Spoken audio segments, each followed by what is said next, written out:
আচ্ছা, আমরা দেখছি যে আমি যদি এইটা একটা যদি বস্তু হয়, এই একটা বস্তু, এই বস্তুর উপর আমি যদি এফ বল প্রয়োগ করি, তাহলে বস্তুটা যদি এই দিকে যদি কিছু পরিমাণ যদি সরণ এস ঘটে, তাহলে আমরা বলতেছিলাম এই বল আর এই সরণের গুণফলকে কাজ, that means W equal to F into S.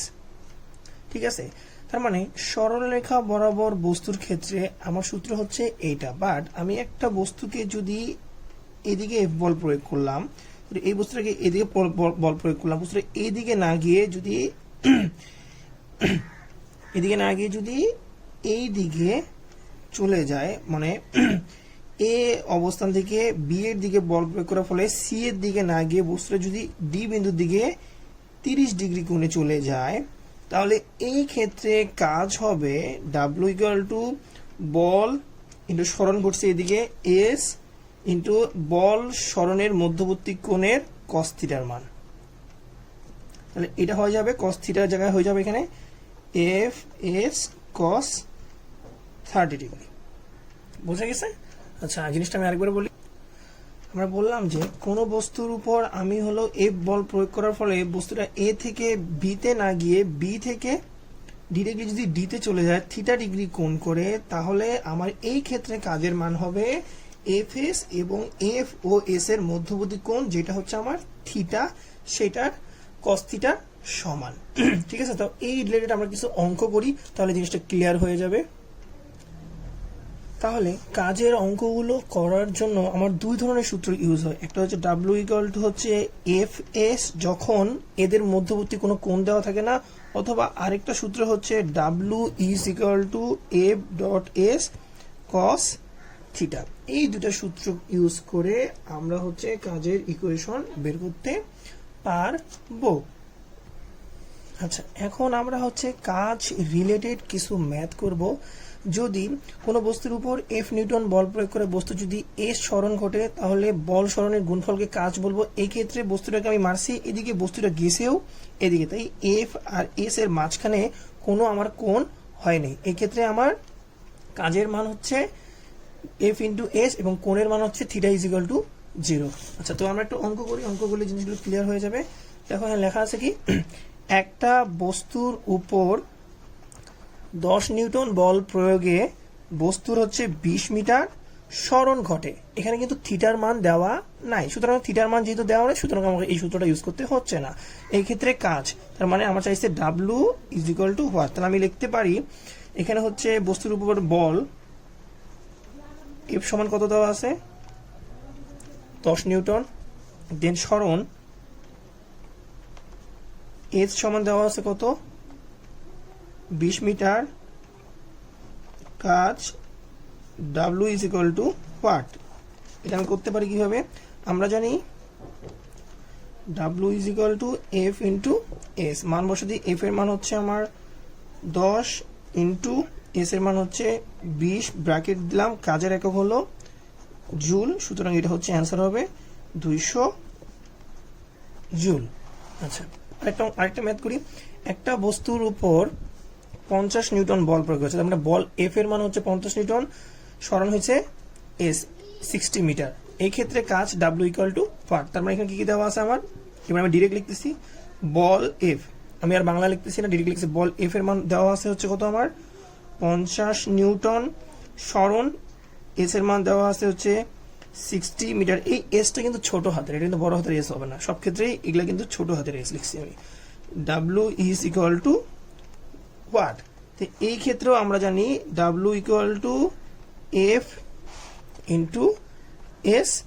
F এর মান হচ্ছে 50 ইন্টু এটার মান হচ্ছে 60, একক হলো জুল। তুমি এখানে ডটও দিতে পারো, এবার ক্রসও দিতে পারো, কথাটা একই। এটা আসবে হচ্ছে 5 6 30 পরে 2টা 0 জুল। এই হলো অঙ্কগুলো। তাহলে এই দুটো অঙ্কের ক্ষেত্রে আমরা দেখতেছি এখানে কোনোখানেই হচ্ছে আমার কোণের মান দেওয়া নাই, বা এখানে কোণের মানটা আসলে কত ছিল, এখানে কোনো আমার কোণের মানই ছিল না। এই টাইপের অঙ্কে আমরা দেখব হচ্ছে যে কিভাবে আমার যদি কোণের মান দেওয়া থাকে তাহলে আমি কিভাবে অঙ্কগুলো ব্যবহার করতে পারি। তাহলে এখানে দেওয়া আছে একটা বস্তুর উপর আমার হচ্ছে 10 নিউটন বল প্রয়োগ করলে বস্তুটা হচ্ছে 60 ডিগ্রি কোণ করে এত মিটার দূরে সরে গেল, কাজ নির্ণয় করো। তাহলে এখানে আমার কি কি মান দেওয়া আছে? তাহলে এই ক্ষেত্রে আমার দেওয়া আছে বল এফ সমান হচ্ছে 10 নিউটন, দেন আছে কোণ, তার মানে কোণ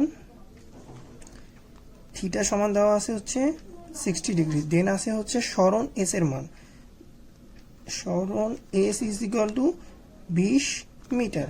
আমাকে বের করতে হবে কাজ W is equal to what, আমার কাজ নির্ণয় করতে বলছে। আচ্ছা, তাহলে আমি আমরা কিভাবে সলভ করবো? এই অঙ্কের ক্ষেত্রে যেহেতু আমার কোণের মান দেওয়া আছে, সুতরাং আমি কোণের মান ইউজ করব।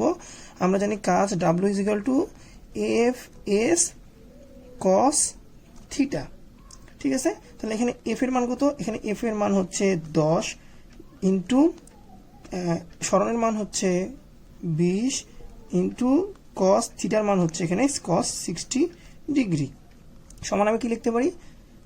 10 ইন্টু 20 কস 60 ডিগ্রির মান হচ্ছে আমার হাফ, ব্র্যাকেট দিয়ে লিখলাম, কাজের একক হলো জুল। তাহলে এটা মান কত বাইর হচ্ছে আমার? 2 দিয়ে যদি এটাকে কাটিয়ে দিই তাহলে এটা বাইর হবে হচ্ছে আমার 10, 10 10 100 জুল। এটা হচ্ছে আমার অ্যান্সার, ঠিক আছে। তাহলে এটা চিত্রটা কিরকম ছিল? এটা চিত্র ছিল এরকম, কোনো একটা বস্তু ছিল, ধরো ধরো এই একটা বস্তু ছিল, এই বস্তুর উপর তুমি হচ্ছে কত নিউটন? 10 নিউটন বল দিছো, 10 নিউটন বল দিয়ে এদিকে যাওয়ার কথা, বাট এটা কি করলো? 60 ডিগ্রি কোণে এখান থেকে এই পর্যন্ত হচ্ছে 20 মিটার সরে গেল, আর এদের মধ্যবর্তী কোণ হচ্ছে আমার 60 ডিগ্রি, ঠিক আছে। তো এটা হচ্ছে আমি একটা অঙ্ক যেটা আমি সলভ করে ফেললাম।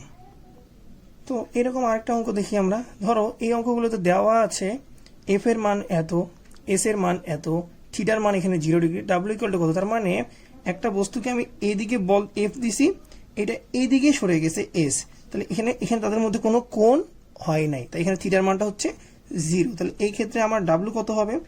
ডাব্লিউ হবে হচ্ছে দেখো F S cos theta, F এর মান হচ্ছে 10 ইন্টু 10 ইন্টু কস 0 ডিগ্রি, কস 0 ডিগ্রি মান হচ্ছে আমার 1, তার মানে 10 গুণন 10 গুণন 1 সমান হচ্ছে কত আসতেছে?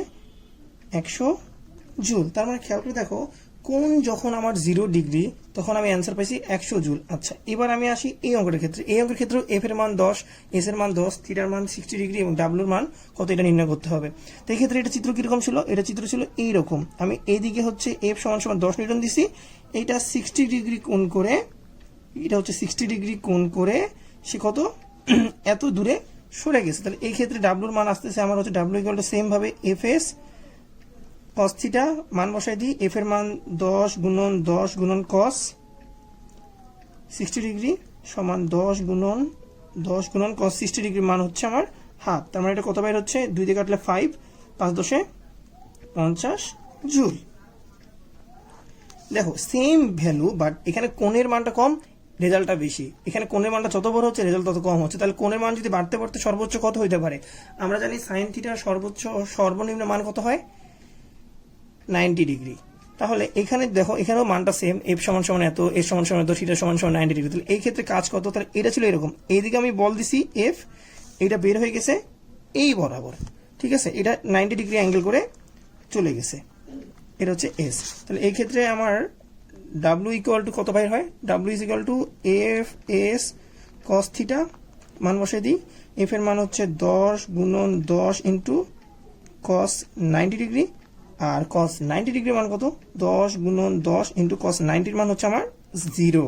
তাহলে এটা অ্যান্সার চলে আসে 0। তার মানে খেয়াল করে দেখো, যখন থিটার মান 0 ডিগ্রি তখনই আমি সর্বোচ্চ লেভেলের অ্যান্সারটা পাচ্ছি। তার মানে কস থিটার মান যখন 0 ডিগ্রি, তাহলে কাজ কখন সর্বোচ্চ হবে? যখন থিটার মান সর্বোচ্চ হবে। আর থিটার মান কখন সর্বোচ্চ হয়? 0 ডিগ্রিতে কসের মান সর্বোচ্চ হয়। আর বলতে হবে 0 বড় না 90 বড়? আসলে কস থিটার মানটা, কস দেখো, কস 0 ডিগ্রির মান কিন্তু 1 আর কস 90 ডিগ্রির মান কিন্তু 0। তার মানে যে ক্ষেত্রে আমি সর্বোচ্চ মান পাবো সেই ক্ষেত্রে আমার হচ্ছে কোনো কোণ থাকবে না। যদি কোণের মান 0 ডিগ্রি হয় তাহলে আমি দেখো সর্বোচ্চ মান পাচ্ছি, আর কোণের মান যদি সর্বোচ্চ হয়ে যায় 90 ডিগ্রি তাহলে আমি সর্বনিম্ন মান পাচ্ছি। এই হলো আমার কাজের দুটো ইকুয়েশন। যদি থিটার মান দেওয়া থাকে তাহলে আমরা এইভাবে অঙ্কটা করবো, আর থিটার মান না দেওয়া থাকলে পূর্বের নিয়মে এফ এস বসাইলেই অঙ্কটা হবে। Thank you.